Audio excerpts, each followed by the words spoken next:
তুমি যে দেশেই থাকো, যে দেশেই থাকো, যে পরিবেশেই থাকো না কেন, শ্রী রাধারমন লালের নামকে কখনো ভুলে যেও না। जिस नाम में काम में পেঁচাল মেরো, পেঁচাল কথাবার্তা বলি তো ওই সময় রাধারমণের নাম কখনো ভগবানের নামকে ভুলে যেতে নেই। তো সর্বপ্রথম এই তৃতীয় দিবসের ভাগবতীয় আসরে অংশগ্রহণকারী সমস্ত বৈষ্ণব মণ্ডলী এবং আমার ভক্তিমতী মাতৃমণ্ডলীরা প্রত্যেকের শ্রীচরণ কমলে জানাই অগণিত দণ্ডবত প্রণতি এবং গৌর প্রীতি ও শুভেচ্ছা। গতদিন আমরা আলোচনায় অগ্রসর হচ্ছিলাম আমাদের ভজনের ক্রমটা কিরকম। এ বলতে গিয়ে আমরা কিঞ্চিত যথামতি যথাসাধ্য গৌর কথা বর্ণনা করেছি। আমাদের আজকের আলোচ্য বিষয়বস্তু ব্রজলীলা কৃষ্ণ কথা। আমরা গতকালকে বলছিলাম যদি মহাপ্রভুর কৃপা না হয় তাহলে ব্রজে বাস হবে না, আর ব্রজে না গেলে রাধা গোবিন্দের কৃপা লাভ হবে না। তুই ব্রজ বৃন্দাবন কি শুধু ওই উত্তর প্রদেশেই যেটা আমরা জানি ওখানেই অবস্থিত, না আরো কোথাও আছে? বৃন্দাবনের স্পেশালিটি হচ্ছে দুটো, ভক্ত আর ভগবান।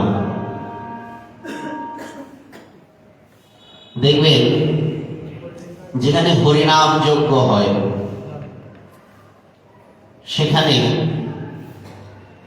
নাট মন্দিরের মধ্যে যেখানে কীর্তনটা হবে ভেতরে লেখা থাকে নব বৃন্দাবন। এটা কেন বলে? নব বৃন্দাবন কেন হলো? আমরা আগেই বলেছি বৃন্দাবন মানে হলো কি, ওখানকার স্পেশালিটি হচ্ছে দুটো, এক হচ্ছে ভক্ত আর হচ্ছে ভগবান।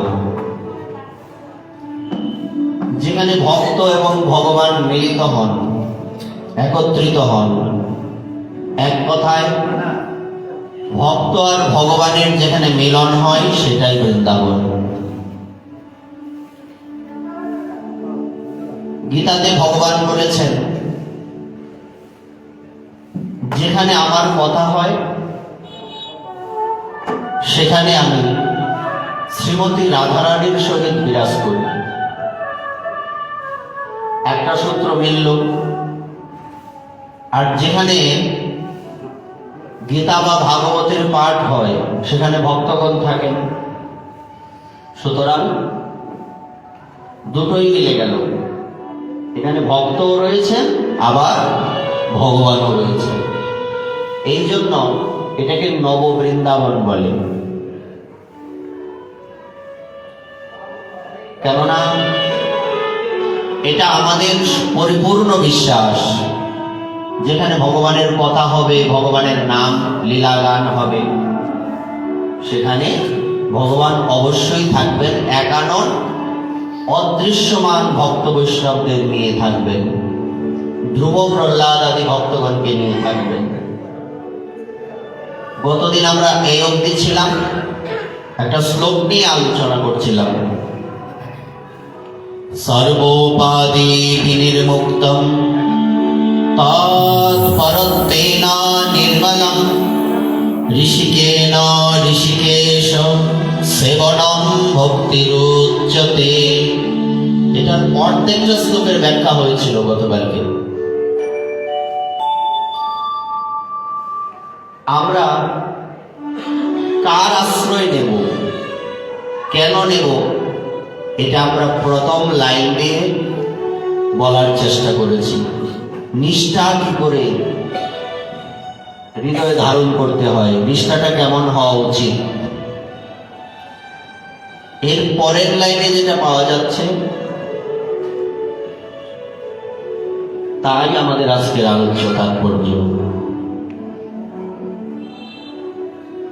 তো নিষ্ঠার কথা বর্ণনা করতে গিয়ে একটা ছোট্ট প্রসঙ্গ মনে পড়ে গেল। গৌরলীলাতে অদ্বৈত প্রভুর একজন পুত্র, তার নাম হচ্ছে কৃষ্ণ মিশ্র। একদিনের ঘটনা,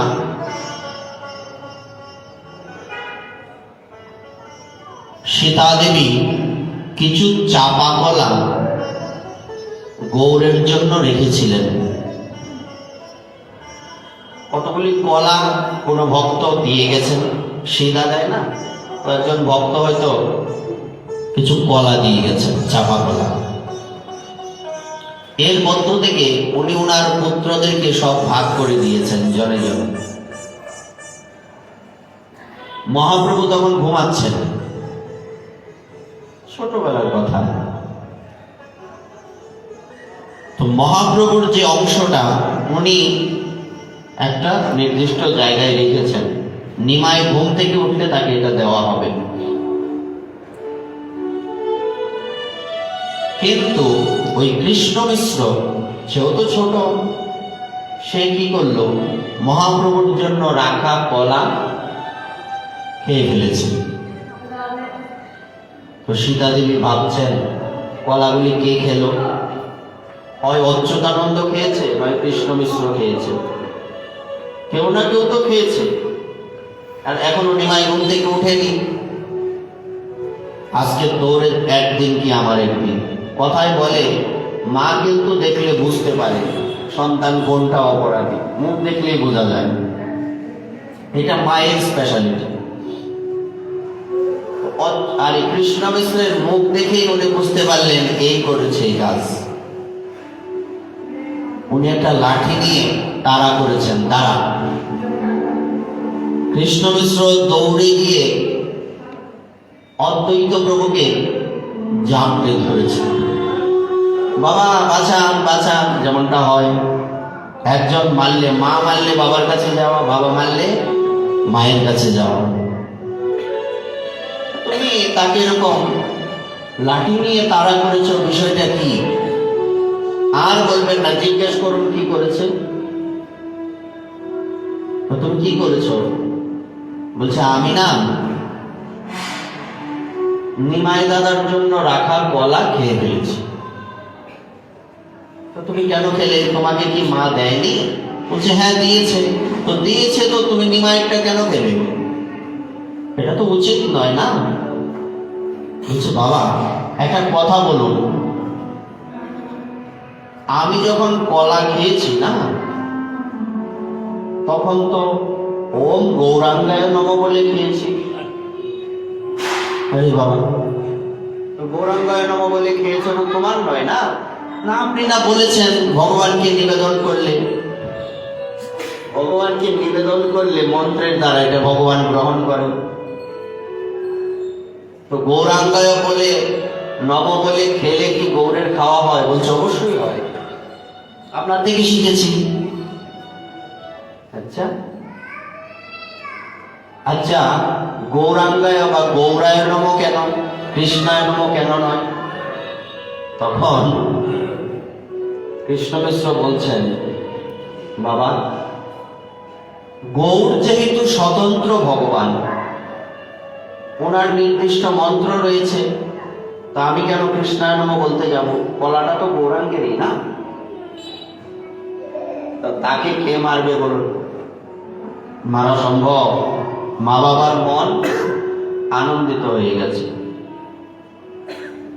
তো তখন বিকালবেলা মহাপ্রভু ঘুম থেকে উঠেছেন, সীতা দেবীর মন খারাপ। তোর জন্য যে কলা রেখেছিলাম, চাপা কলা মহাপ্রভুর খুবই প্রিয়। তোর জন্য যে কলা রেখেছিলাম সেই কলা কৃষ্ণ মিশ্র খেয়ে ফেলেছে। বেশ, কি হয়েছে, সমস্যা তো নেই। তো এখন তো অনেকক্ষণ খাসনি, কি খাবি তুই? মা, আমার পেটে খিদে নেই, অনেকক্ষণ তো হলো। বলছে, শোনো মা, বিষয়টা কি, স্বপ্নে কে জানি আমাকে চাপা কলা খাওয়াইল।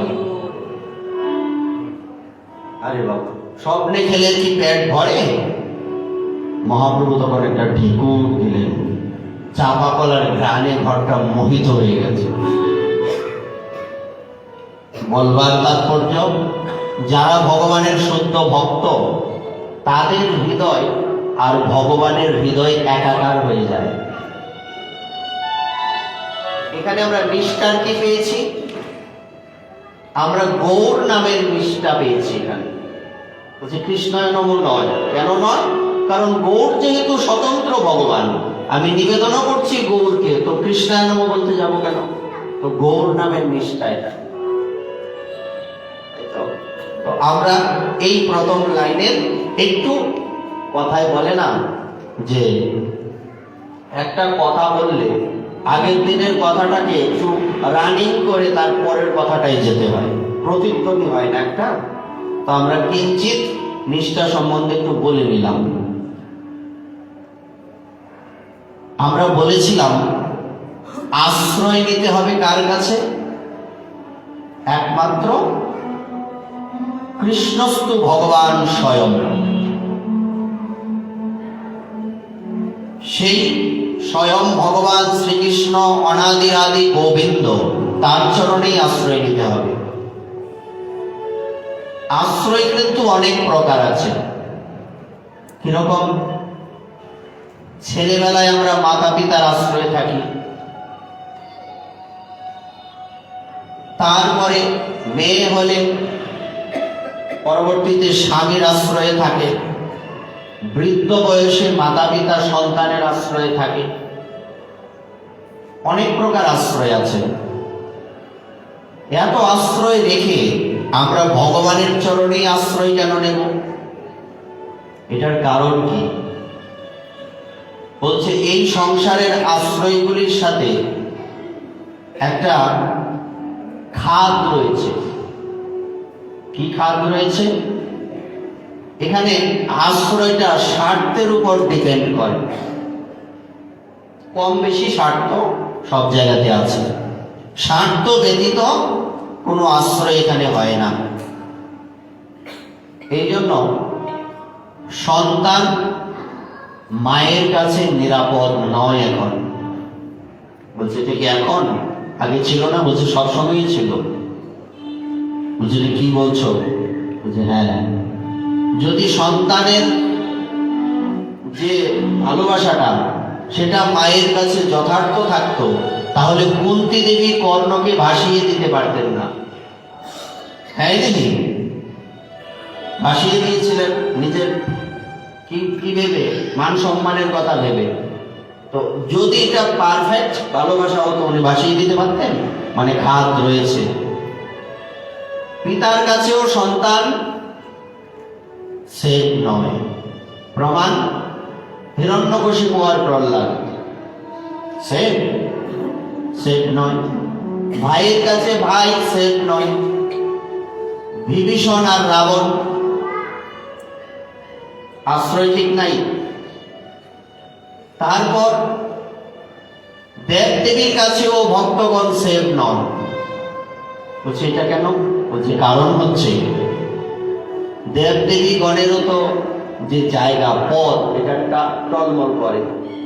কখন কে কঠোর তপস্যা করবে, কি বর চাও, ব্রহ্মা আসবেন কিংবা মহাদেব আসবেন, আমি ইন্দ্রপদ চাই, ইন্দ্রের চাকরি শেষ, নতুন ইন্দ্র চলে এসছে। তার মানে দেবদেবীর পদও যথার্থ নয়। বরং দেবদেবীগণ ভক্তদেরকে নিয়ে বিপদেই পড়ে যাবে। বলছে কিরকম? এক ভোলেনাথ তো আছেন মহাদেব, ভস্মাসুর এসছে না, কি বর চাও, তোমার তপস্যায় সন্তুষ্ট হয়েছি, না আমি যার মাথায় হাত দেবো সেই ভস্ম হয়ে যাবে। বলছে তথাস্তু। ওনার বলে তো ভোলানাথ সব ভুলে যান। তো বলছে এটা যে আপনি আমাকে কি করেছেন, বর দিয়েছেন, এটা আমি চেক করবো কাকে দিয়ে। আপনার কথাটা যে সত্য তার তো প্রমাণ দরকার। আপনাকে ছুঁয়েই একটু প্রমাণটা নেই। মহাদেব ভাবছেন আচ্ছা জ্বালায় পড়লাম, উনি ছুটছেন, ছুটতে ছুটতে আরে পিছনে পিছনে ভস্মাসুরও ছুটছে। ভগবান বিষ্ণুর কাছে গেলেন। বিষ্ণু ভগবান বললেন, আরে তুমিও না, এই কার কথা বলে থাকে শ্মশানে, এই যে চোখ বন্ধ করে রাখে বছরের পর বছর চলে যায়, তার কথা তুমি বিশ্বাস করেছ? থরি তার কথা সত্য, এটা মিথ্যাবাদী। ভগবান দেখুন কেমন কৃপাময়, বলছি মিথ্যাবাদী, মিথ্যা কথা বলেছে, এর তুমি ভস্ম হবে না। ও তাহলে তুমি কি চাইছো? ভস্মাসুর বলছে তুমি কি চাইছো? আমি আমার মাথায় হাত দিয়ে চেক করি? বলছে না, তোমাকে এটা বলিনি। দেখো ভস্ম হয় কি দিয়ে? আগুন থাকলে ভস্ম হয়। তাহলে আগুনটা আর বিশেষত্ব হচ্ছে তাপ। তুমি মাথার কাছে চুলের কাছে নাও না হাতটা, যদি দেখো তাপ লাগে সরাই দিবা। যেই মাথার কাছে চুলের সাথে একটু লেগেছে, ভস্মাসুর ভস্ম হয়ে গেছে। মহাদেবকে বলছেন ভগবান এই কাজ আর করো না। এত ভোলেওয়ালা হলে চলে? যা ইচ্ছা যাকে তাকে ইচ্ছা তুমি দিয়ে দিচ্ছ, এ কোনোদিন করবে না। ও শিব শঙ্কর বলছেন ঢের হয়েছে, যথেষ্ট শিক্ষা হয়েছে, আর না। তো ওনারা তো নিজেরাই টালমাটাল করছে না। তাহলে আশ্রয় কোথায়? আশ্রয় শ্রী গোবিন্দ চরণ। তার আশ্রয়ে গেলে জীবনে আর পিছনে তাকাতে হবে না। তো গোবিন্দের স্পেশালিটি হচ্ছে, অন্যান্য দেবতাগণ কি করবেন? ওনারা ভক্ত কিছু চাইলে তথাস্তু বলে দেবেন। ভগবান সহজে তথাস্তু বলবেন না। কারণ কি? কারণ হচ্ছে ভগবান বিচার করবেন যে আমি যে তথাস্তু বলবো, যাকে আমি বর দিচ্ছি, এতে তার ক্ষতি হবে না উপকার হবে। চৈতন্য চরিতামৃতের বিখ্যাত পদ বয়ান, ওখানে কি বলছেন? কৃষ্ণ হে আমা ভজে, মাগে বিষয় সুখ, অমৃত ফেলে বিষ মাগে, কত বড় মূর্খ। আমাকেও ভজন করে আর বিষয়ের সুখও চায়, সে কত বড় মূর্খ। কিন্তু আমি বিজ্ঞ, অজ্ঞে বিষয় কেন দেব? সচরণামৃত দিয়া বিষয় ভুলাই, বিষয়কে ভুলিয়ে দেব, ওই বিষয় আর থাকবেই না। প্রমাণ কি? বলছে প্রমাণ হচ্ছে দেবর্ষি নারদ। একবারের ঘটনা, সুন্দরী এক রমণীকে দেখে দেবর্ষি নারদের বিয়ে করার ইচ্ছে হয়েছে। কারণ মায়া এত শক্তিশালী, কখন যে কাকে কিভাবে আক্রমণ করে বসবে আমরা কেউ বলতে পারি না। খুব শক্তিশালী মায়া, এত শক্তিশালী যে যা বলে শেষ করা যাবে না। সামান্য অপ্সরা মেনকার নুপুরের ধ্বনি শুনে বিশ্বামিত্র ঋষির 1000 বছরের তপস্যা নষ্ট হয়ে গিয়েছিল। কি শুনে? নুপুরের রুরুঝুরু ধ্বনি শুনে, দেখেও নাই। মায়া এত শক্তিশালী। দৈবী আশা গুণময়ী মম মায়া দুরন্তয়া, মামেব যে প্রপদ্যন্তে মায়ামেতাং তরন্তিতে। এই ত্রিগুণাত্মিকা মায়া অত্যন্ত শক্তিশালী, তাকে দমন করা প্রায় অসম্ভব।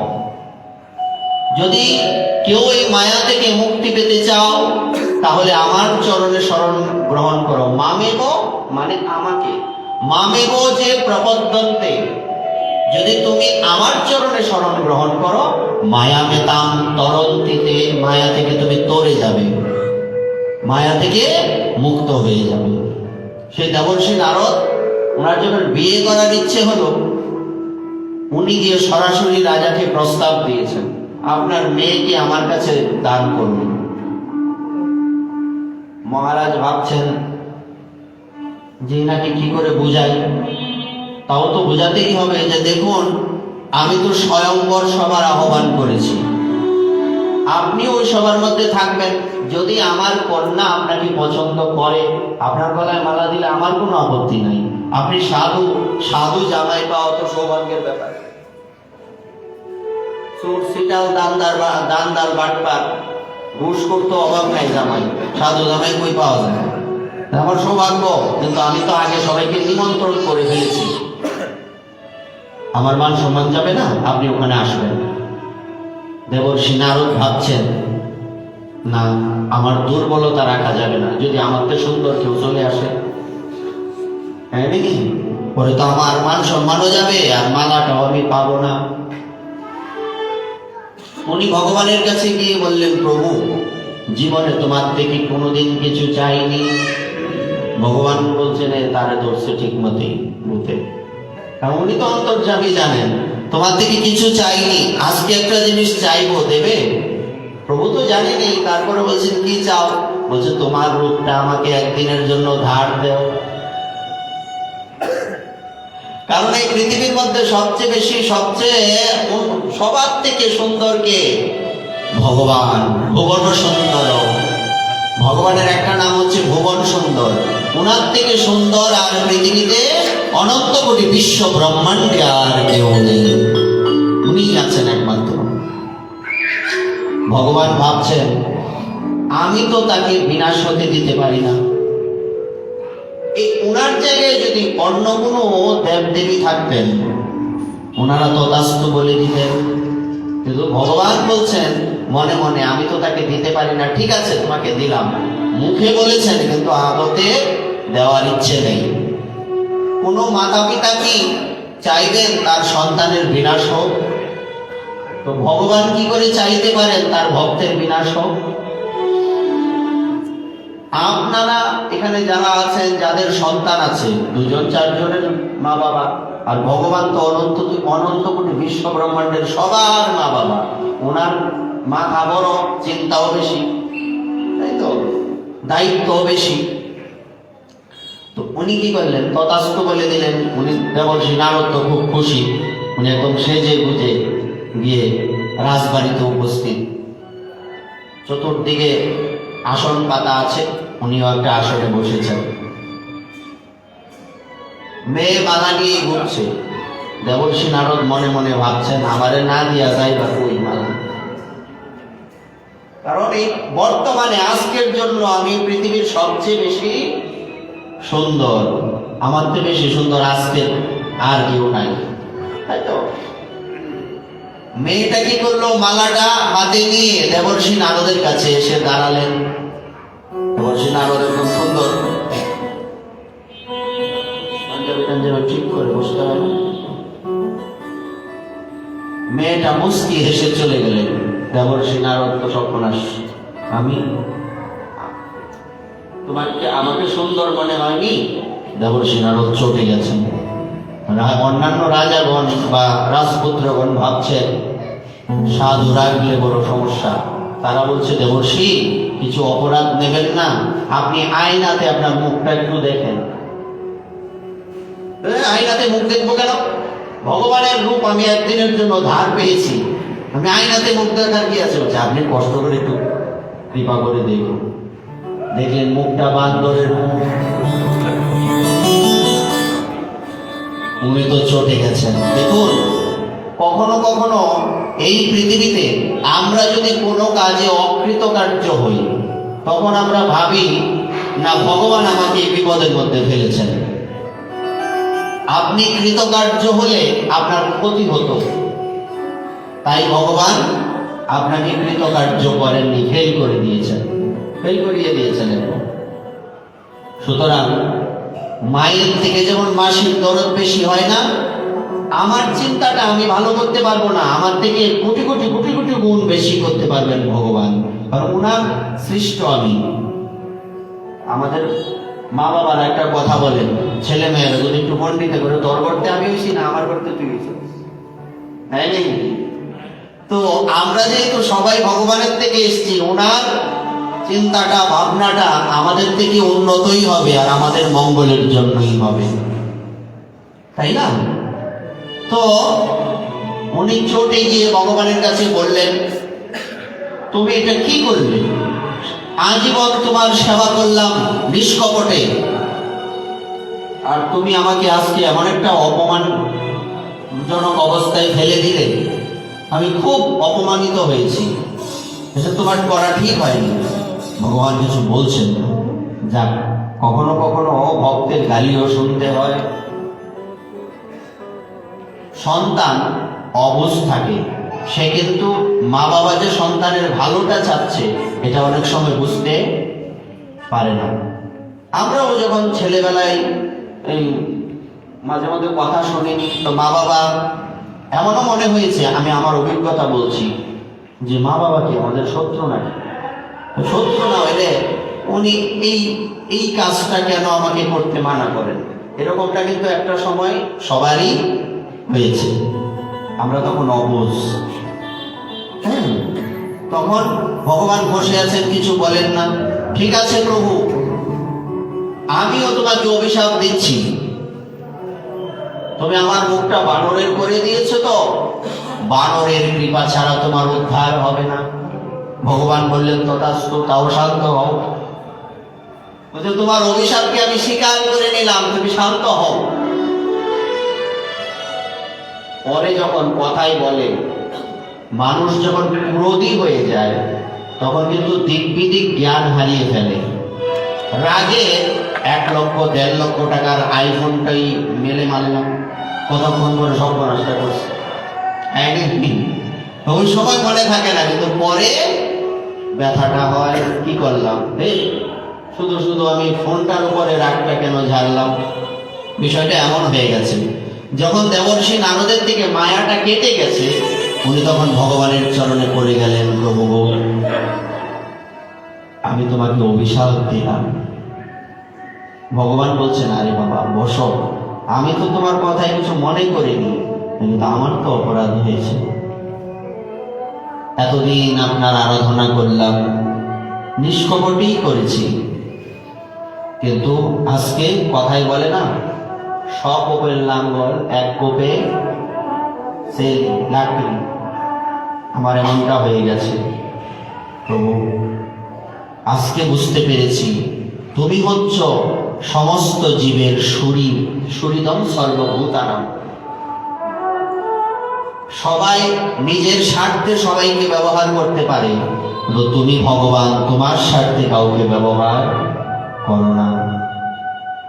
আজকে যদি তুমি আমাকে তোমার রূপটা দিয়েই দিতে, আমার বিনাশ হয়ে যেত, আমি তোমার চরণ থেকে দূরে সরে যেতাম। প্রভু এভাবেই কৃপা করে তোমার চরণে রেখো, তোমার চরণ থেকে দূরে ঠেলে দিও। বলবার তাৎপর্য, ভক্ত যদি বলেন, প্রভু এই কৃপা করো যাতে তোমাকে ত্যাগ করতে না হয়, আমি যাতে তোমাকে ছাড়া আর কিছু না বুঝি। ভগবান কি বলছেন জানেন? ভগবান বলছেন, তুমি যদি মায়ায় পড়ে আমাকে ভুলেও যাও, ত্যাগও করো, আমি তোমাকে ত্যাগ করব না। এটা হচ্ছে প্রমাণ, আমি তোমাকে ত্যাগ করব না। তার প্রমাণ হচ্ছে পুতনা। এই পুতনা কে ছিলেন? আমরা জানি বলি মহারাজের একজন কন্যা ছিলেন, যার নাম রত্নমালা। বলি মহারাজকে আমরা সবাই চিনি, ওই বামনদেব ত্রিপাদ ভূমি চাইলেন আর বলতে হবে না, সবার চেনা হয়ে গেছে। সে বলি মহারাজের কন্যার নাম ছিল রত্নমালা। সেই রত্নমালা যখন ভগবান বামনদেব ছোট তো বালক ব্রহ্মচারী, সেই যজ্ঞস্থলে উপস্থিত হয়েছিলেন, রত্নমালা মনে মনে ভাবছেন, কি সুন্দর চেহারা, এমন যদি আমার একটা সন্তান হতো। ভগবান মনে মনে তথাস্তু বলে দিলেন। পরবর্তীতে বলি মহারাজকে যখন ছলনা করা হলো, উনি তখন বলছিলেন, এমন পুত্রকে আমি বিষ খাওয়াইয়া মারতাম। ভগবান বললেন তথাস্তু। মিলান তো, দুয়ে দুয়ে চার মিলছে কিনা? ওখান থেকে সেই রত্নমালায় পুতনা হয়ে জন্মেছেন। যখন পুতনা, সে যখন বালঘাতিনী পুতনা, স্তনের মধ্যে কালকূট নামক বিষ মেখে এসছে। সেই বিষ অত্যন্ত শক্তিশালী বিষ। এই বিষ যদি একটা কণাও কোথাও কারো মুখের মধ্যে প্রবেশ করে যায়, তার কি হয়ে যাবে? তৎক্ষণাৎ মৃত্যু হয়ে যাবে। শুধুমাত্র ওই বিষের যেটা ঘ্রাণ আছে না, নাক দিয়ে শুধু একটু ঢুকবে, শ্বাসের মাধ্যমে, খেতে হবে না, সে মারা যাবে। এবং এবং এমন বাজে ভাবে মারা যাবে, পুরো শরীরটা নীল হয়ে যাবে।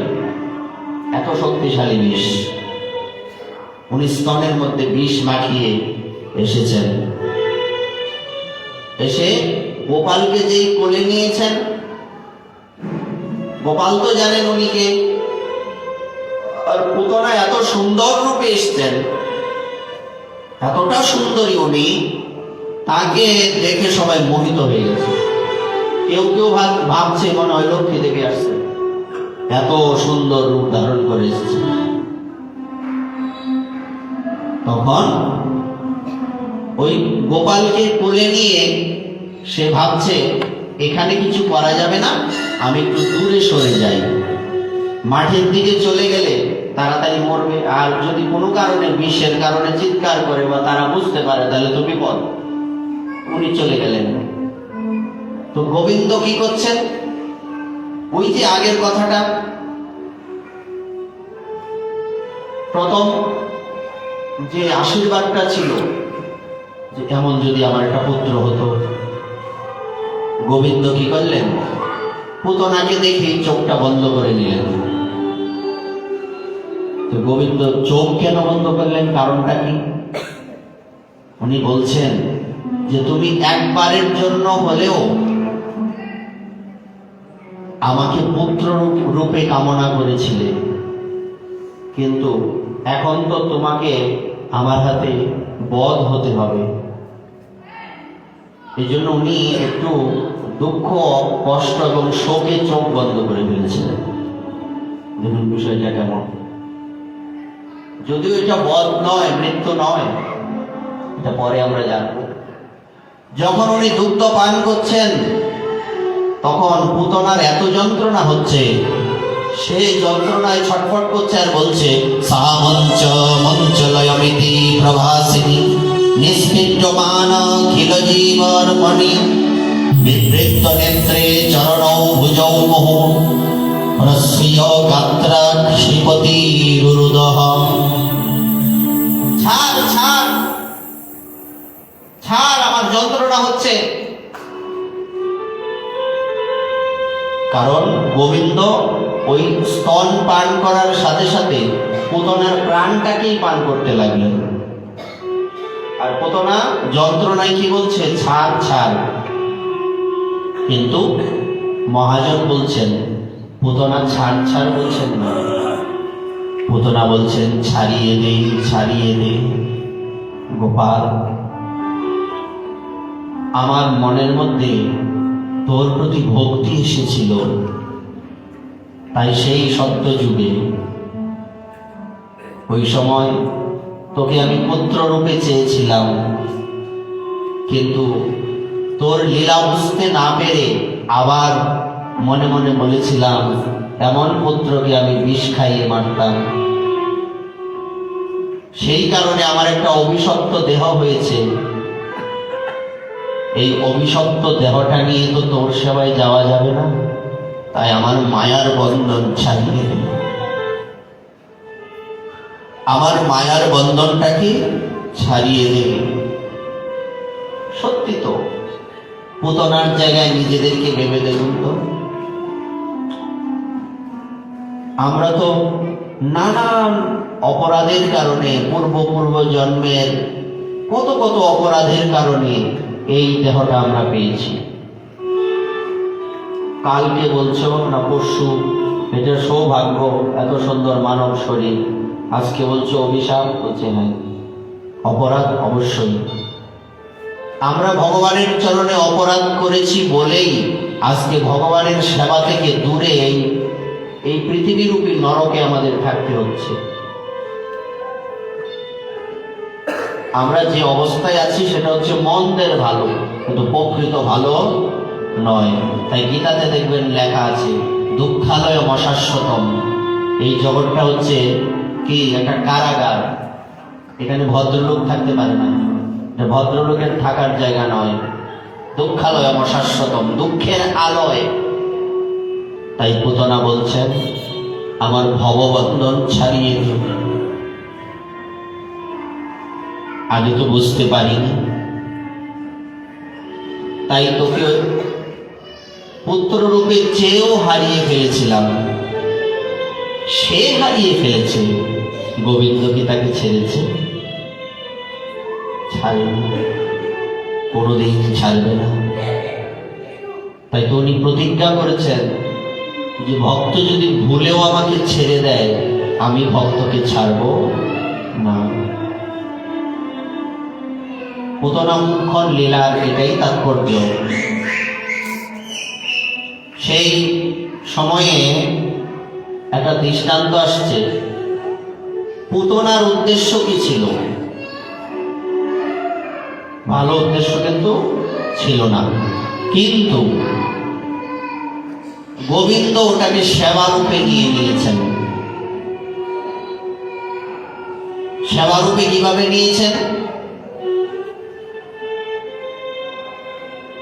ওই যে ধরুন আপনারা দেখে থাকবেন, কোন মন্দিরের আশেপাশে দেখা যায় একটা ধরুন কুকুর, সে খাবারের খোঁজে মন্দিরের চারদিকে ঘুরছে। তার উদ্দেশ্য কি ভগবানকে পরিক্রমা করা? খাবারের খোঁজ করা। ভগবান বললেন আমাকে পরিক্রমা করেছে। এটা মানুষ করতে পারবে না। এটাই ভগবানের স্পেশালিটি। তাই মহাজন বলছেন সংসারকে সব দিয়ে দাও, আপত্তি নাই, কিন্তু হৃদয়টাকে কাউকে দিও না, ওটা গোবিন্দকেই দিও। যদি গোবিন্দকে না দিয়ে মনটা তুমি অন্য কাউকে দাও, তাহলে জীবনে ঠকে যেতে হবে, বিশাল কষ্ট পেতে হবে। আমাদের দেওয়ার মতো গোবিন্দকে কি আছে? আমাদের দেওয়ার মতো কেবল মনটা আছে, মনটা তাকে দিতে হবে। মনে নাই?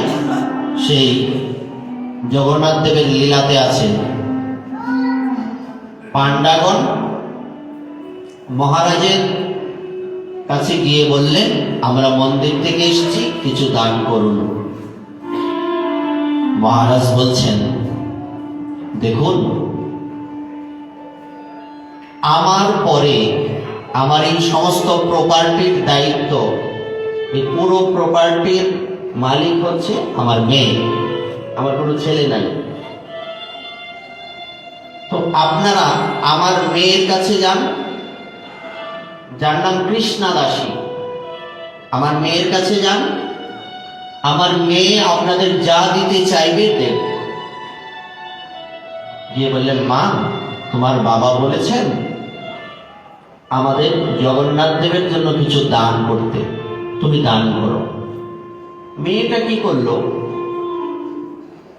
সে যেখানে বসেছিল সেখান থেকে বের হয়ে ভান্ডার ঘরে গিয়েছে, যেখানে অনেক চাল ডাল ইত্যাদি থাকে, বেরিয়ে এসছে। তারপর যেখানে স্বর্ণ অলংকার থাকে ওখানে গিয়েছে, বেরিয়ে এসছে। তারপর সে যে রুমের মধ্যে ঘুমায় ওখানে গিয়ে ওই রুমের মধ্যে গিয়ে দরজা বন্ধ করে দিয়েছে। বন্ধ করে কতক্ষণ পর ছোট্ট একটা সুন্দর বাক্স এনে সেই পান্ডাদের হাতে দিয়েছে। পান্ডারা ভাবছে নিশ্চয়ই মহামূল্যবান মণি মুক্ত কিছু দিয়েছে। ওনারা আরামে যাচ্ছেন, আনন্দে, তর্স হয়েছে না। একটু যাওয়ার পর বলছে, দেখো তো কি দিছে। খুললেন, খুলে দেখলেন কিছুই না, একটা কাগজ। কাগজটা ছুঁড়ে ফেলে দিলেন, শুধু শুধু সময়টা নষ্ট করলাম। হ্যাঁ, ওনারা চলে গেলেন। রাত্রে জগন্নাথ দেব স্বপ্নে আদেশ করলেন, আমার ভক্ত আমাকে কি দেবে কি না দেবে এটা আমার ব্যাপার আর আমার ভক্তের ব্যাপার। তোমরা ফেলে দেওয়ার কে? যাও, ওই কাগজটা যেখানে ফেলেছ ওখান থেকে কাগজটা কুড়িয়ে এনে একটা মাদুলির মধ্যে করে আমার গলার মধ্যে ঝুলিয়ে দাও, যাও। বিষয়টা কেমন না? তাবিজের মধ্যে ঢুকিয়ে ওইটা জগন্নাথের গলায় দেওয়ার জন্য বলছে। কি এমন মূল্যবান জিনিস ওই কাগজের মধ্যে? কিছুই নাই, ওখানে কয়েকটা লেখা। কি লেখা? ওখানে লেখা, হে প্রভু জগন্নাথ, তুমি তো জগদীশ্বর, আমি তো জগতের বাইরে নই। আমি প্রত্যেকটা ঘরে ঘরে গেলাম, ঘুরে ঘুরে দেখলাম, একটা জিনিসও আমার মনে হলো না আমার। প্রভু, তোমার জিনিস যদি তোমাকে দেই এতে আমার স্পেশালিটি কি? গঙ্গা জলে গঙ্গা পূজা করলে আমার মহিমা কোথায়? তাই প্রভু অনেক চিন্তা ভাবনা করে দেখলাম আমার দেওয়ার মতো একটা মাত্র জিনিস আছে, খুব মূল্যবান। এটা হচ্ছে আমার হৃদয়। এই করুণাময়, এই জগন্নাথ, আজ আমার এই হৃদয়টা আমি তোমার চরণে সমর্পণ করি। এতটুকু লেখা, কোন সংস্কৃত শ্লোক নেই, কিচ্ছু নেই, উড়িয়া ভাষায় লেখা। জগন্নাথ দেব কি বলেছেন? একটা তাবিজের মধ্যে ঢুকিয়ে আমার গলার মধ্যে তুমি এটা দিয়ে দেবে। ভগবান তো এটাই চান। তার জিনিস তাকে দিলে আমার এখানে কিছু পাওয়ার নেই। আমার দেওয়ার জিনিস হচ্ছে আমার মন, কেননা সেই হৃদয়ের অধীশ্বর, সেই একমাত্র অধিকারী আমার এই হৃদয়টা পাওয়ার। খুব মূল্যবান, যাকে তাকে দেওয়া যাবে না, দিলেই ঠকে যেতে হবে, বারবার আঘাত পেতে হবে, কষ্ট পেতে হবে, অতিরিক্ত আঘাত পেলে কোমায় চলে যেতে হবে, হার্ট ফেল করবেন, ব্রেন স্ট্রোক করবেন, নানান সমস্যা হবে, কিন্তু আনন্দ পাবেন না, সাময়িক সুখ পাবেন। লোকে বলে তোমাকে আমি প্রাণের থেকে বেশি ভালোবাসি, চেক করে দেখো না প্রাণের থেকে বেশি ভালোবাসি কিনা। এর থেকে শ্রেষ্ঠ মিথ্যা কথা পৃথিবীতে আর কিছু হয় না। কেউ কাউকে প্রাণের থেকে বেশি ভালোবাসতে পারে না, আর হবেও না। একমাত্র প্রাণের থেকে যদি বেশি কাউকে ভালোবাসা যায়, তিনি হচ্ছেন গোবিন্দ। তাকেই ভালোবাসা যাবে, আর কাউকে ভালোবাসা যাবে না। পুতনা, আবার ফিরে আসি, সে বলছে আমার ভববন্ধন ছাড়িয়ে দে গোপাল, আর আর কত সংসারের এই যন্ত্রণায় আর সহ্য হয় না। লোকে কিন্তু কষ্টে বলে দুইবার মরলে বাঁচে, বলে কিনা? অনেক কষ্টেই কিন্তু বলে।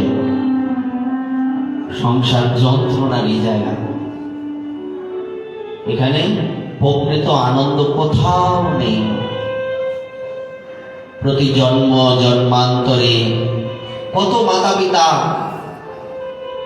আমাদের হয়েছে, এই জন্মে আমাদের যারা মা বাবা গত জন্মে অন্য কেউ ছিলেন, আগামী জন্মে অন্য কেউ থাকবেন।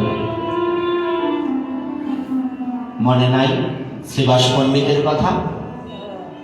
মহাপ্রভু যখন শ্রীবাস অঙ্গনে হরিনাম করছিলেন, সারা রাত্র দরজা বন্ধ করে হরিনাম হয়, বাইরের কেউ প্রবেশ করতে পারে না। একদিনের কথা, শ্রীবাস পণ্ডিতের একমাত্র পুত্র মারা গেল। কান্নার ধ্বনিটা শ্রীবাস পণ্ডিতের কর্ণে প্রবেশ করলো। উনি আস্তে আস্তে ঘর থেকে বেরিয়ে অন্তর্মহলে গিয়ে বললেন, তোমরা কান্না বন্ধ করো। তোমাদের কান্নার জন্য যদি আমার প্রভুর নিত্য কীর্তনে বাধা সৃষ্টি হয়, তাহলে আমি গঙ্গায় প্রাণ বিসর্জন করব। পুত্রটা কার? তার, কিন্তু সেই বলছে কান্না বন্ধ করতে। ভাববেন না সে পাগল হয়ে গেছে। পাগল হয়নি, পাগল বটে, সে গৌরের জন্য পাগল। সে কৃষ্ণ নামে মাতোয়ারা, কৃষ্ণ নামে পাগল। ভেতরে যন্ত্রণা আছে, রক্ত মাংসের শরীর, যন্ত্রণা হবে না, কিন্তু প্রকাশ করছেন না। ওনার কাছে সবচেয়ে বড় হচ্ছে মহাপ্রভুর প্রেম। উনি গেলেন, আবার নৃত্য শুরু করলেন। পারবেন? একমাত্র পুত্র মারা গেলে পারবেন না। পাবনার জমিদার কৃষ্ণ সুন্দর রায়, একমাত্র পুত্র মারা গেল, শ্মশানে মৃদঙ্গ বাজিয়ে কীর্তন করছেন, লোকে বলছে পাগল হয়ে গেছে।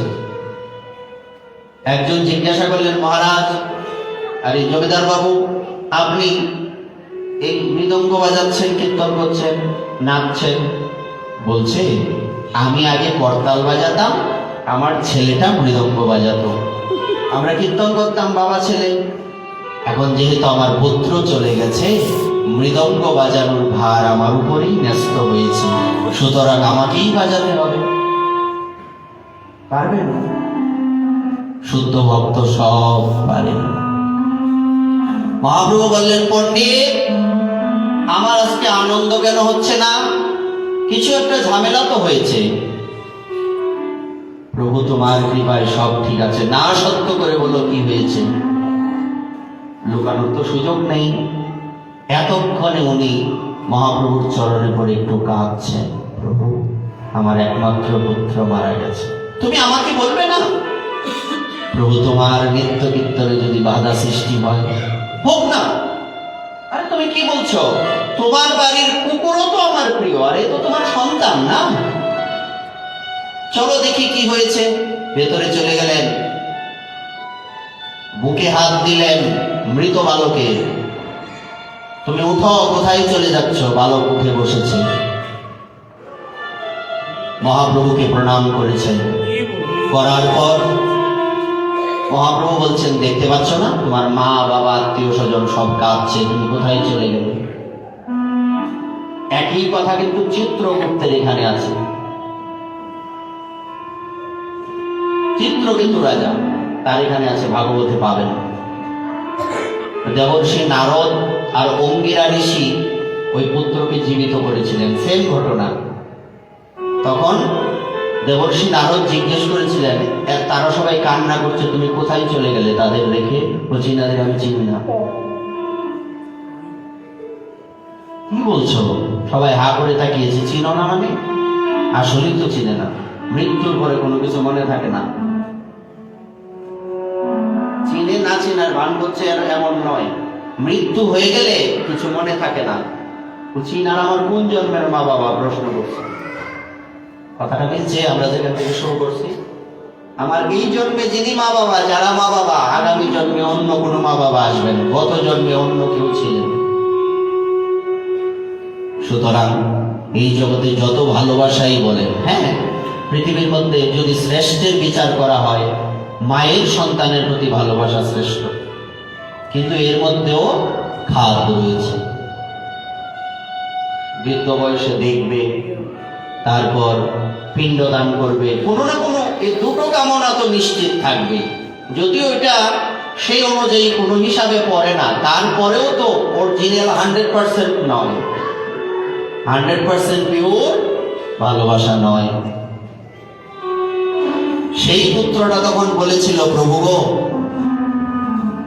ইনাদের সাথে আমার কোনো মতলব নেই। মুঝে দুনিয়া সে নেই লেনা দেনা। আমার যদি লেনা দেনা কিছু থেকে থাকে তোমার সাথে আছে। প্রভু, আমার তো মৃত্যু হয়ে গিয়েছিল, আবার তুমি জীবিত করেছ। কেন করেছ জানো? আমার যেটা মনে হচ্ছে, আমাকে তুমি আবার দর্শন দিয়ে কৃতার্থ করবে।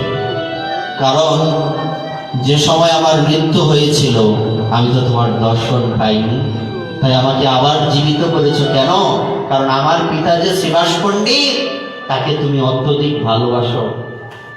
তুমি না বলেছ শ্রীবাস পণ্ডিতের বাড়ির কুকুর পর্যন্ত আমার প্রিয়? আমি তো তার সন্তানই। প্রভু, আমাকে শেষ দর্শন দেওয়ার জন্য যেহেতু আবার জীবিত করেছ, আবার মৃত্যুর পর কোথায় যাব আমি জানি না। শেষবার তোমাকে প্রণাম করে তোমার চরণে আমার একটা নিবেদন। মহাপ্রভু বললেন, কি চাও বলো। যেখানেই থাকি, যে অবস্থাতেই থাকি, মানুষ হতে পারবো বা না পারবো আমার তাতে কিচ্ছু এসে যায় না। আমি পশু পাখি হই, কীট পতঙ্গ হই, তোমাকে পাই আর না পারি, তোমার ভক্তদের চরণ থেকে যাতে দূরে যেতে না, তোমার ভক্তদের চরণে যাতে থাকতে পারি। তাই ভক্তিবিনোদ ঠাকুর মহাশয় বলছেন, ওনার পদে কত সুন্দর বর্ণনা দিচ্ছেন। সর্বস্ব তোমার চরণে সপিয়া পড়েছি তোমারও ঘরে, তুমি তো ঠাকুর তোমার কুকুর বলিয়া জানো হমরে। জানো প্রভু, তোমার যারা ভক্ত তারা যখন প্রসাদ পাবে, আমি দূর বসে থাকবো। প্রসাদ পেয়ে যখন উচ্ছিষ্ট থালাটা ফেলে দেবে, পাতাটা ফেলে দেবে, ওখানে গিয়ে সেই ভক্তের অধরামৃত আমি পান করব, সেই ভক্তের অধরামৃত আমি গ্রহণ করব। আজকে বলছিলেন না প্রসাদের মাহাত্ম্য বলতে, এটাই প্রসাদের মাহাত্ম্য। যখন ভগবানের ভোগ হয় সেটা হয় প্রসাদ। প্রসাদের মাহাত্ম্য বেশি হচ্ছে পুরীতে। এই ভোগ যখন জগন্নাথ দেবের মন্দির থেকে বেরিয়ে বিমলা মন্দিরে যায় তখন হয় মহাপ্রসাদ। আর ওখান থেকে বেরিয়ে যখন সেই প্রসাদ আনন্দবাজারে যায় সেটা হয় মহাপ্রসাদ। বলবার তাৎপর্য, ভগবান সেবা করলে হয় প্রসাদ, ভগবানের পর সাধু সেবা করলে হয় মহাপ্রসাদ। এখানে এরকমই সেবা হয়।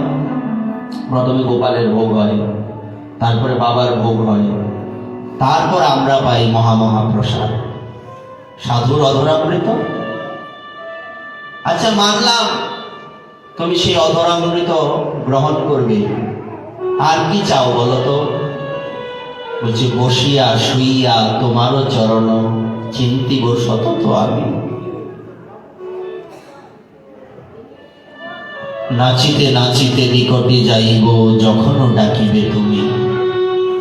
তুমি যখন ডাক দেবে, ছুটতে ছুটতে নাচতে নাচতে তোমার কাছে যাব, তোমার চরণকে আঘ্রাণ করব। এই জীবনের লক্ষ্য। তাই পুতনাও বলছেন, গোপাল আমার ভববন্ধন ছাড়িয়ে দে। আমি রাক্ষসী বালঘাতিনী হয়ে জন্মগ্রহণ করেছি, আগামী জন্মে যাতে আর এই অভিশাপ না থাকে। ওই তোকে পুত্র রূপে চাওয়ার পর আবার যখন বিষ খাইয়ে মারার চিন্তা করেছিলাম, ওই চিন্তাটা অপরাধ হয়েছে। সেই অপরাধের ফল ভোগ করার জন্য আমি আজকে রাক্ষসী হয়েছি, বালঘাতিনী পুতনা। আমাকে এবার ক্ষমা করে দে,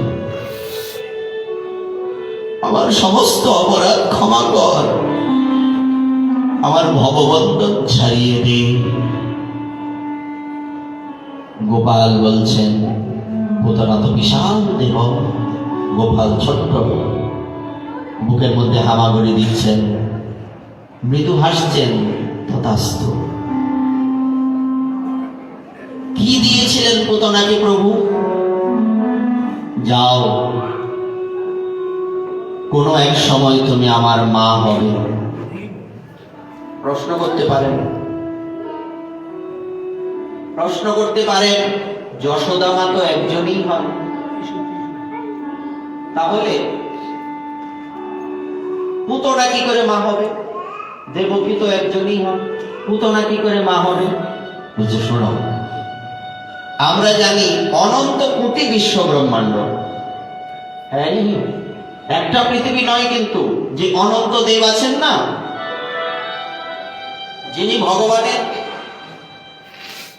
মাথার উপরে ছত্র ধারণ করেন, অনন্ত, সে অনন্ত দেব ভগবান, ওনার মাথার উপরে এরকম ছোট ছোট ছোট ছোট পৃথিবী, অনেক পৃথিবী।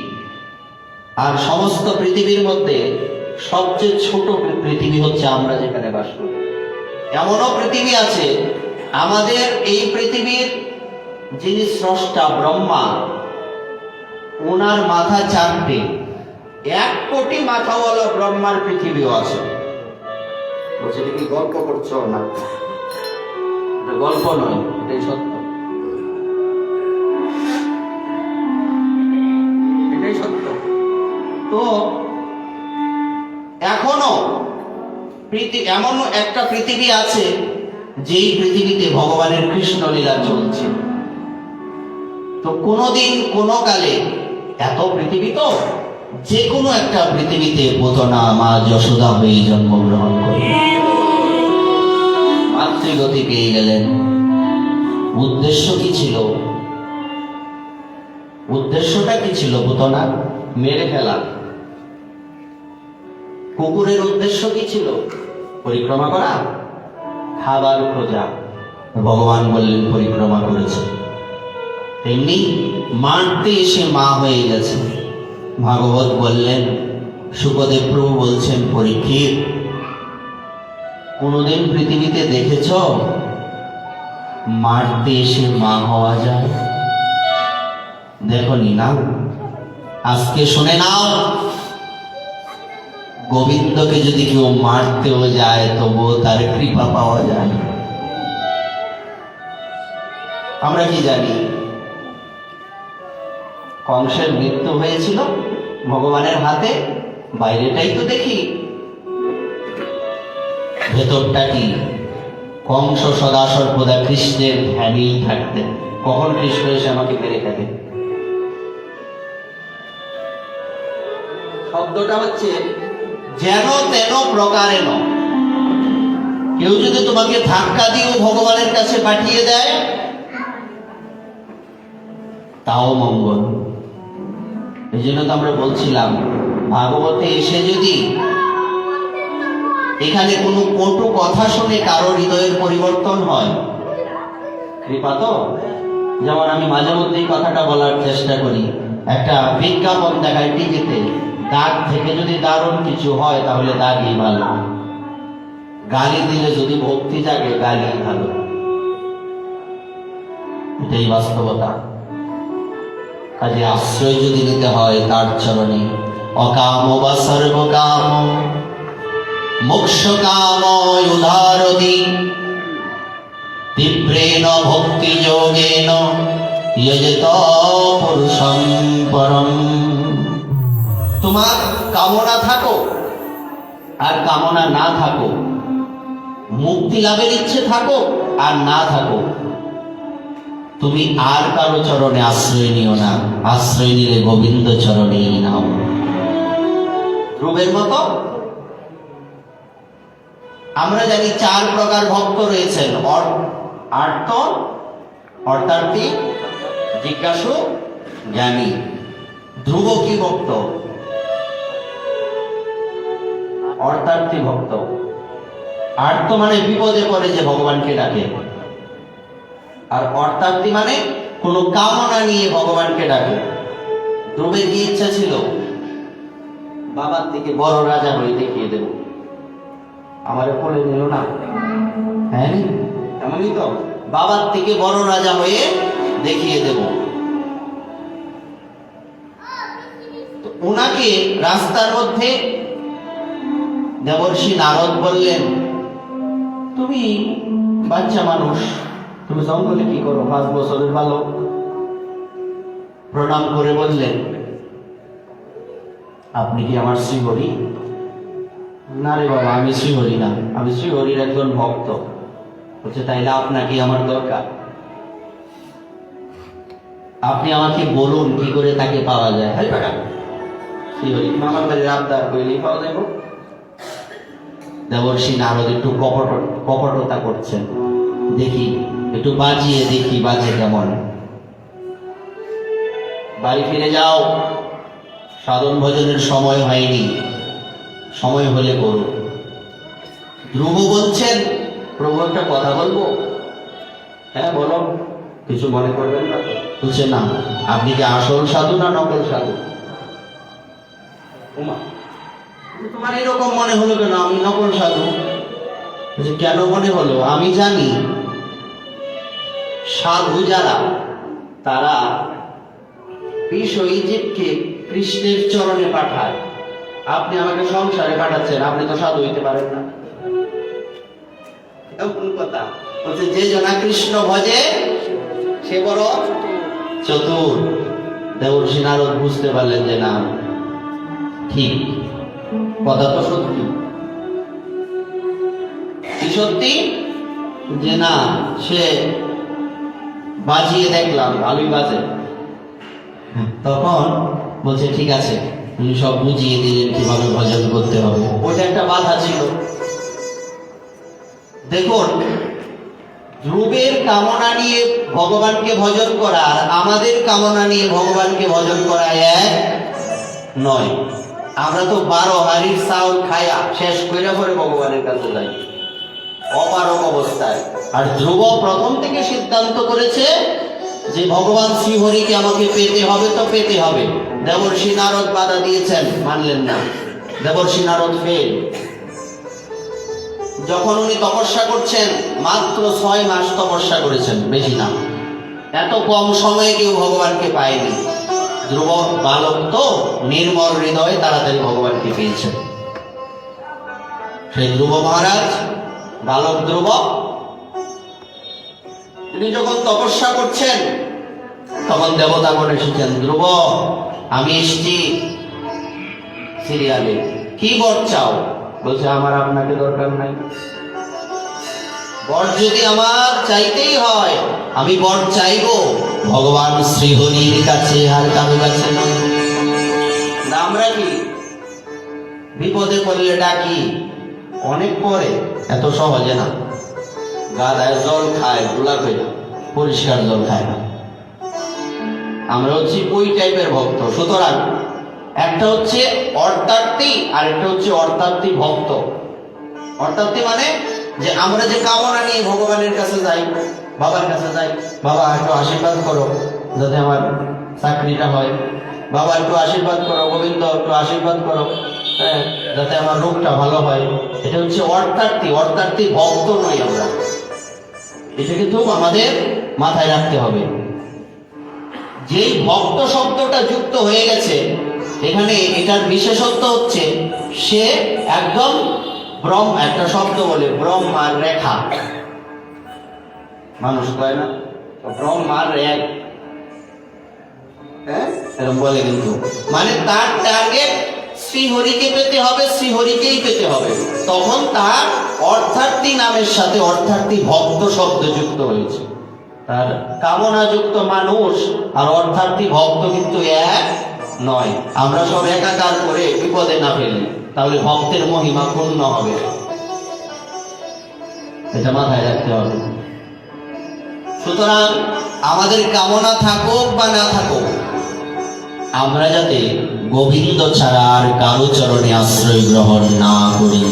একমাত্র আশ্রয় অনাদিরাদি গোবিন্দ, সর্বকারণ কারণ। পুতনার মতো, ধ্রুবের মতো উদ্দেশ্য তাকে পাওয়া। নানান দিকে ডালে খালে, একটা ডালে আরেকটা খালে, একটা গিয়ে খাইতে হয়েছে রোববার মার ঠালে, তো এইরকম বিভিন্ন সময় বিভিন্ন জায়গায় মন দিলে লাভ নাই, তাইরে নাইরে করলে লাভ নাই। মনটা স্থির করতে হবে, স্থিতপ্রজ্ঞ। গীতায় আছে না শব্দটা? গীতার মধ্যে স্থিতপ্রজ্ঞ। স্থিতপ্রজ্ঞ কি করে চিনবো? তাদের দিকে তাকান, ধ্রুবের দিকে তাকান। স্থিতপ্রজ্ঞ কাকে বলে? প্রহ্লাদের দিকে তাকান, এত কষ্ট করেছেন। পৃথিবীর ইতিহাসে এইরকম পিতা কিন্তু আর দ্বিতীয় হবে না। হবে কিন্তু এতটা হবে না। হয়, এখনো চলছে, এরকম পিতা আছে, কিন্তু ওই রকম হবে না। এত কষ্ট সহ্য করার পরেও একবারের জন্য মনে হয়নি যে ভগবান আমাকে কৃপা করবেন না। এমন দৃঢ়তা থাকতে হবে, তবে আমাদের নামের সাথে এই শব্দটা যাবে, ভক্ত।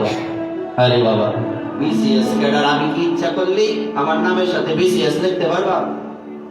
মানুষ পাগল করবো, তাড়াতাড়ি ভাবনা ভর্তি করে বাইরে লোক এসে বিসিএস লেখা তো এত সহজ নয়। কেমনে আমি বিসিএস ক্যাডার হবো? বিসিএস ক্যাডার হইতে গেলে অনেক কাঠকর পুরোতে হয়, অনেক কষ্ট করতে হয়। তো ভক্ত নামটা, শব্দটা নামের সাথে যুক্ত করতে গেলেও অনেক তপস্যা করতে হয়, এমনি হওয়া যায় না।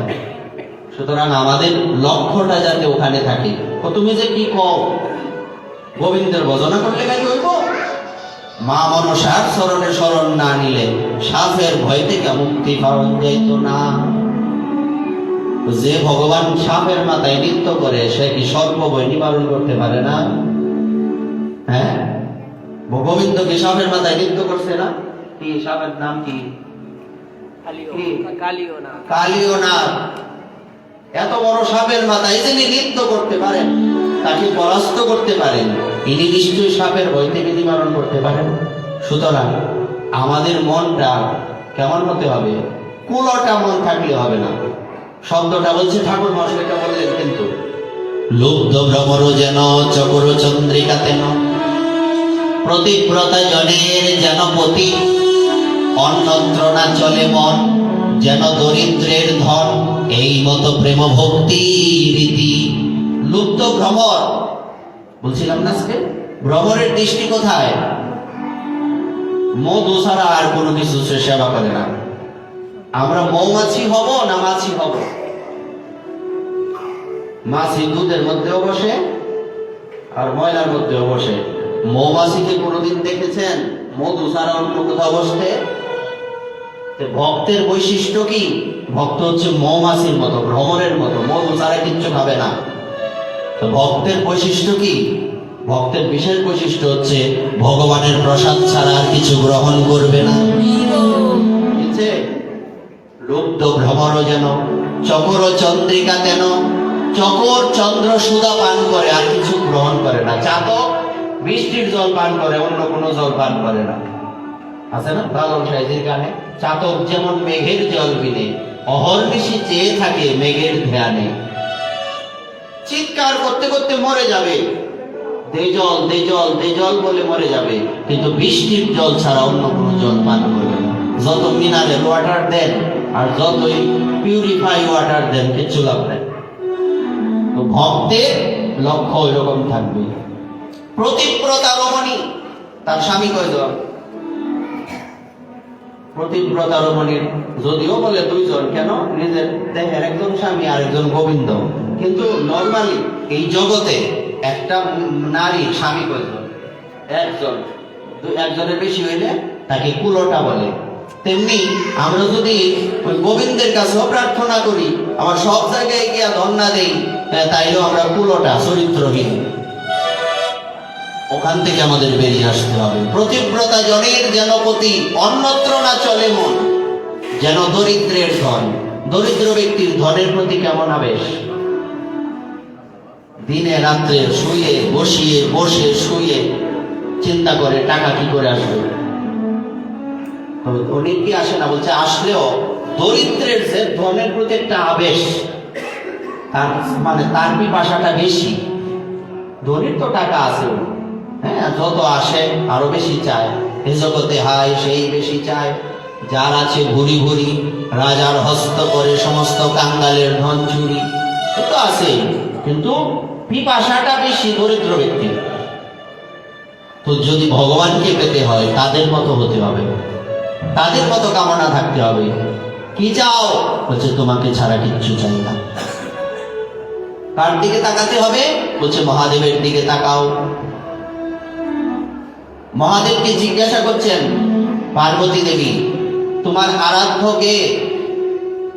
গোপাল মহিপাল সর্ব বেদান্ত পারগা। গোপাল সহস্র নামে আছে। গোপনীয়ম গোপনীয়ম গোপনীয়ম প্রযত্নত। যে আমার আরাধ্য একমাত্র সেই প্রভু, আমি তারই আরাধনা করি। তো উনি সবসময় ধ্যানেই থাকেন। তখন গোপাল ছোট, এখনো হাঁটতে শিখেননি। এই পুতনা আমাদের কিছু মাস পরে মহাদেব গিয়েছেন কোথায়? গোলক বৃন্দাবনে। গিয়ে বলছেন, প্রভু আজ পর্যন্ত আপনি যত প্রকার লীলা করেছেন সব লীলার সাথে আমি যুক্ত আছি, এখন এই কৃষ্ণ লীলাতে আমাকে একটু যুক্ত করুন। বলছে, শোনো, তুমি ইচ্ছে করলে গোলকেও আসতে পারো, আমার কোনো অর্ডার লাগে না, কারণ তুমি আমার অত্যন্ত প্রিয়। হরি আর হর আলাদা নয়। নবদ্বীপ পরিক্রমা যারা করেছেন, একটা জায়গা আছে হরিহরতলা, আছে না? আপনারা গিয়েছেন। অর্ধেকটা বিষ্ণু, অর্ধেকটা শিব। যেমন হরগৌরী আছে না, অর্ধেকটা পার্বতী গৌরী আর অর্ধেকটা মহাদেব। বাম দিকটা হচ্ছে গৌরী আর ডান দিকটা হচ্ছে মহাদেব। তেমনি বিষ্ণু অর্ধেকটা, অর্ধেকটা শিব। শিব আর বিষ্ণুর মধ্যে কোনো তফাৎ নেই, এটা ভাগবতে লেখা আছে। তুমি ইচ্ছে করলে এখানে আসতে পারো, আমার কোনো অর্ডারও লাগে না। কিন্তু আমি যে একটা সমস্যায় আছি। বলছি, তোমার কি সমস্যা? এখন বর্তমানে আমি মা যশোদার আন্ডারে আছি, উনি না চাইলে তোমার দর্শন সম্ভব নয়। এটা দিয়ে আমরা কি মেসেজ পাচ্ছি, কি বার্তা? ভক্তের কৃপা ছাড়া ভগবানকে পাওয়া যায় না। তুমি যদি আমার বাল গোপাল রূপ দর্শন করতে চাও, প্রণাম করতে চাও, মা যশোদার কৃপা হতে হবে। যাও, মা যদি দর্শন করতে দেন আমার আপত্তি নেই, যাও। মহাদেব গেলেন, সাধুর বের ধরে, লাল কাপড় পরে, হাতের মধ্যে চিমটা, আলোক নিরঞ্জন, গিয়ে উঠলেন। তখন দাসীর তো আর অভাব নেই, গোপালের বাড়িতে দাসীর অভাব আছে। এক দাসী বেরিয়ে এসছে, বাবা কি চাও? বলছে, আমি একটু মা যশোদার সাথে দেখা করতে চাই। বলছে, মা ব্যস্ত আছে, এখন দেখা হবে না, তুমি কি ভিক্ষা নেবে বলো, ভিক্ষা দিয়ে দেই। বলছে, আরে বাবা, ভিক্ষা নিতে আসিনি, ওনার সাথে দেখা করতে এসছি। গিয়ে বলো, মা আপনার সাথে দেখা করতে একজন সাধু বাবা এসছেন। মা যশোদার কিন্তু এখন কান খারাপ। কি খারাপ? সুন্দর সুন্দর রূপ ধরে আসে, পরে অসুর হয়ে যায়, আমার ছেলের বিপদে পালায়, এখন আর বাবা সম্ভব না। আইসে সাধু রূপে, সাধু না। মানে দুষ্টদের কারণে অনেক সময় দেখা যায় ভালো মানুষেরও গালি শুনতে হয়। মানে ধরুন এই ভক্তিপথে কোনো নতুন ভক্তিপথে আসছে, সে যদি একটা ভুল করে, ওই গালি বাবা আমাদেরও শুনতে হয়। ব্যাপারটা এরকম হয়েছে। তো এবার মনে হয় সাধুর রূপ ধরে আসছে, এটা অসুর, তার সাথে আমার কোনো মতলব নেই, তাও যাও। গিয়ে বলছে, বাদিকে মাথা পর্যন্ত দিচ্ছে, দেখি তো না, বিশ্বাস নাই। মায়ের মনে কিন্তু সন্দেহ বেশি। এটা কিন্তু একটা স্নেহের প্রকাশ, সন্তানের বেলায় এটা একটা স্নেহের প্রকাশ। তো কি হলো? উনি তখন বলছেন, বাবা কি মতলব, কি চাও? বলছে, একটু গোপালকে দর্শন করতে চাই। ও, মতলব আগেই বুঝছিলাম। হ্যাঁ, আমি মনে মনে যা ভেবেছিলাম এটাই সত্যি। গোপালের এখন দর্শন হবে না, মাত্র আমি তাকে খাইয়ে একটু ঘুম পাড়িয়েছি। মা একটু অনেক দূর থেকে এসেছি, একটু দর্শন করিয়ে দাও। কিন্তু তোমাকে বলেছি না তোমার ভিক্ষা দরকার, ভিক্ষা নিয়ে নাও। বড় একটা থালা করে মণি মাণিক্য নিয়ে এসছে, নাও ভিক্ষা নাও। তখন ইনি মহাদেব, সে সাধু, উনি তো সাক্ষাতে আসেননি, এসে উনি বলছেন যে দেখো তুমি মণিমাণিক্য দিচ্ছ, তোমার যদি দরকার হয় আরো নাও আমার থেকে, কিন্তু আমাকে একবার গোপালকে দর্শন করিয়ে দাও। এখন উনি সাধু কি করেছেন, একদম আরো মণিমাণিক্য দিয়ে দিচ্ছেন, ওনার থেকে 4 ডাবল দিচ্ছেন, তুমি আরো নাও কিন্তু গোপালকে দর্শন করিয়ে দাও। এইবার তো সন্দেহ বেড়ে গেছে, পারবে কিনা, সাধু এসব কোথায় পেল? হ্যাঁ, না না এসব হবে না, যাও।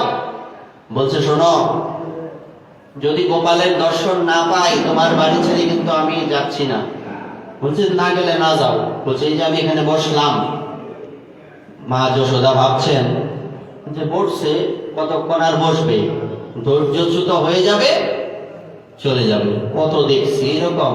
মহাদেব মনে মনে ভাবছেন মা তুমি আমাকে চিনো না, আমি যদি একবার কোথাও বসি 1000 বছরের আগে উঠি না, একবার যদি কোথাও বসি চোখটা বন্ধ হইলে হইল, আর সহজে খুলি না।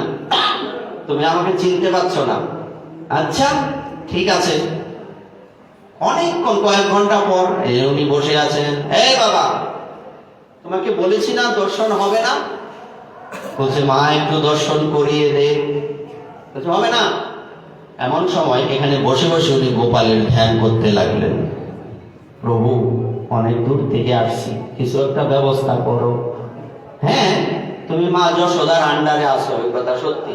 তো লীলা করতে তো আর আপত্তি নাই, তুমি তো লীলার লেগে আমি পাস,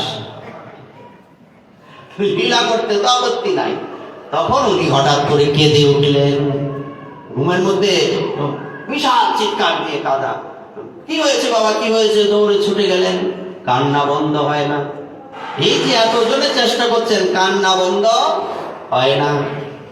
গোপালেরও তো ইচ্ছা আমিও একটু ভক্তের সঙ্গে আলিঙ্গন করি, ভক্তের সঙ্গ পাই। কেউ যখন কান্না বন্ধ করতে পারছেন না, কি দেখা গেল?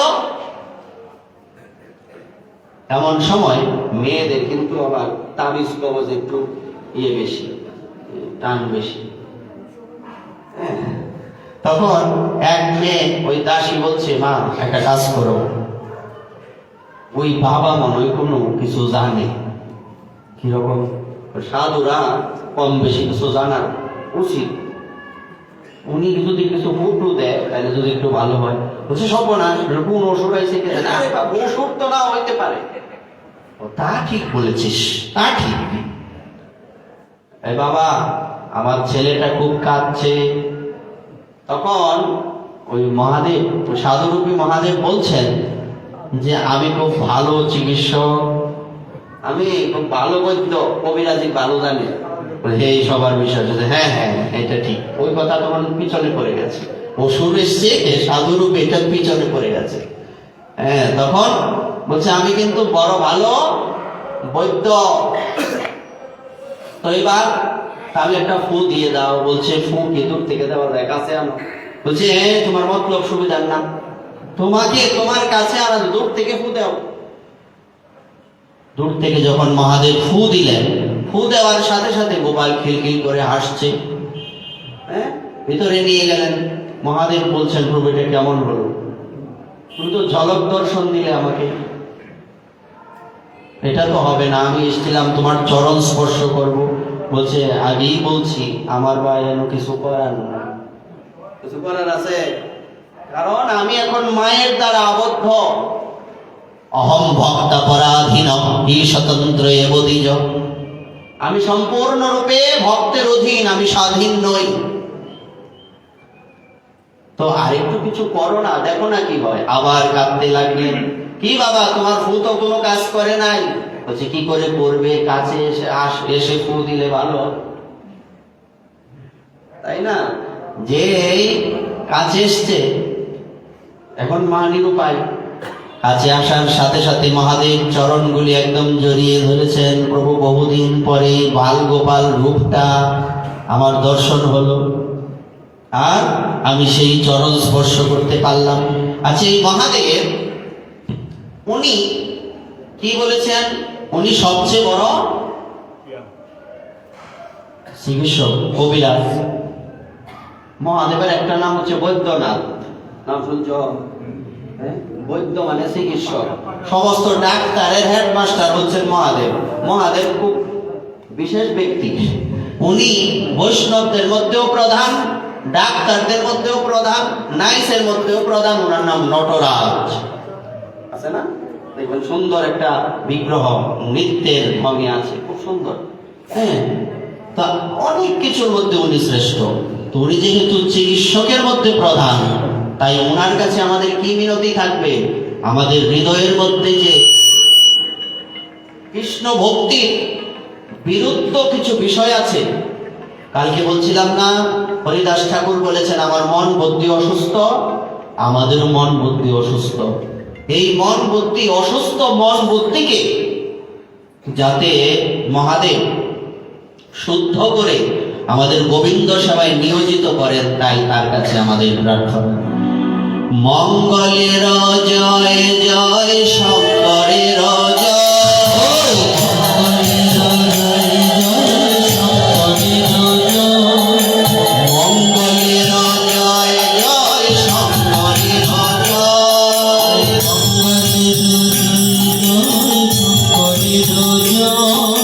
পার্বতীর প্রিয় পতি ভোলানাথের